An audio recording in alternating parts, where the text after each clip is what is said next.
Stigmata. In this story, I'm within weeks of turning 30. If I thought my 20s was a time of angst, railing against my lovelorn state, turning 30 was angst plus the return of Saturn. During that summer, I attended a camp for grown-ups who wanted to learn how to sing or dance or play the dulcimer. Ostensibly, I was there as a part of a micro-internship for grad school, but really, it was a great excuse to work with my friend Erica for a week and hang out with the singers, the swing dancers, and the dulcimer players. So I met this guy who looked incredibly like Napoleon Dynamite. I mean it. He had very curly sandy blonde hair and glasses. He was skinny and pale as all get out, and most days by about 3 o'clock in the afternoon, given the sweltering summer heat, you could tell he wasn't a regular bather or a deodorant user.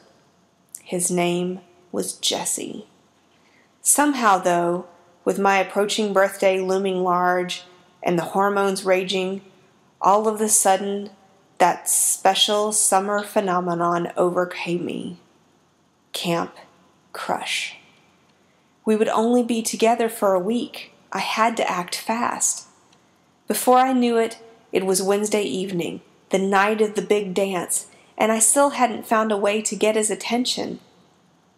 So I showed up wearing this slamming outfit, bright turquoise tank top to show off my red hair, flowy black pants to move with the dancing.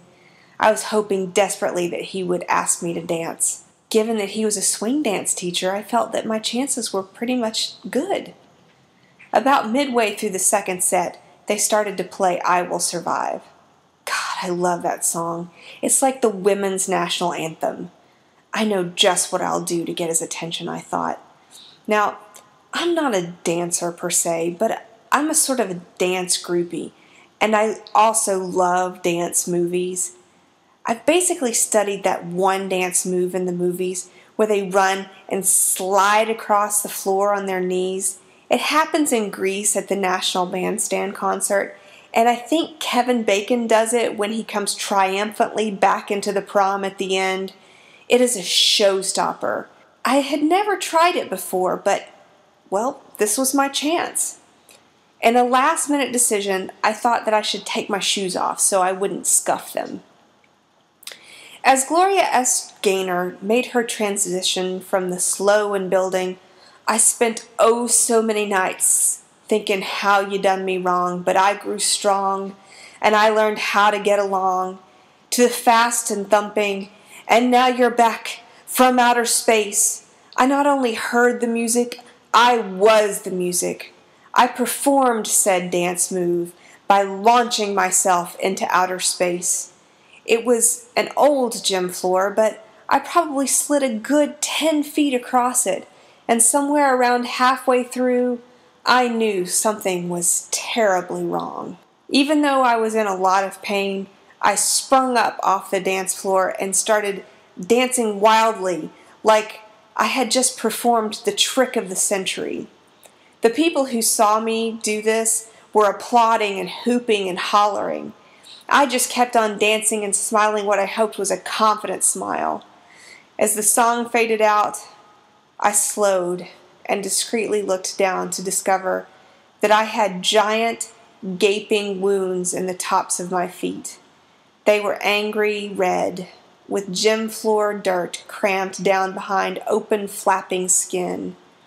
They looked rather like I had suddenly and mysteriously developed stigmata. Jesse was now dancing with someone else, and I realized that he wasn't playing it cool with me. He wasn't playing anything at all.